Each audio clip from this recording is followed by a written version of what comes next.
Welcome back અને સમાચારમાં આગળ વાત કરીએ અમદાવાદના વિરમગામમાં વીજળી ગુલ થતા લોકોએ હોબાળો મચાવ્યો। મોડી રાતે યુજીવીસીએલ કચેરી ખાતે સ્થાનિકોએ હોબાળો કર્યો। સથવારાના નવાપરા વિસ્તારમાં વીજળીની સમસ્યા સર્જાઈ હતી। વારંવાર વીજળી ગુલ થતી હોવાનો સ્થાનિકોનો આક્ષેપ છે, તો મહિલાઓ સહિત સ્થાનિકોએ કચેરીએ ઉગ્ર રજૂઆત કરી હતી।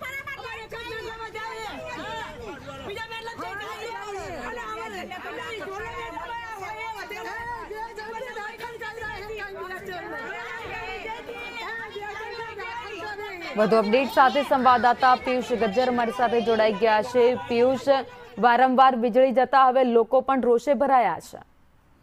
જણાવી દઉં કે વિરમગામ શહેરમાં યુજીવીસીએલ તંત્રની ઘોર બેદરકારી વારંવાર સામે આવતી હોય છે, ત્યારે ગતરોજ મોડી રાત્રે વિરમગામ શહેરના જે સથવારાના નવાપરા વિસ્તાર છે, જ્યાં સવારથી લઈને સાંજ સુધી વારંવાર વીજળી ગુલ થતા મોડી રાત્રિએ રહીશો દ્વારા ફરિયાદ કેન્દ્ર જે કચેરી છે ત્યાં મોડી રાત્રિએ ટોળે ઉમટે પડ્યા હતા અને ઉગ્ર રજૂઆત કરી હતી અને હોબાળો પણ સર્જાયો હતો। ત્યારે ઉગ્ર રજૂઆત સાથે ત્યાંના અધિકારીઓ છે તેને ઉગ્ર રજૂઆત કરવામાં આવી હતી અને વારંવાર જે વીજળી જે ગુલ થવાના કારણે નાના બાળકોથી લઈને પરિવારમાં ભારે રોષ જે વ્યાપ્યો છે અને જેના કારણે હોબાળો મચાવવામાં આવ્યો હતો। જી, આભાર માહિતી માટે।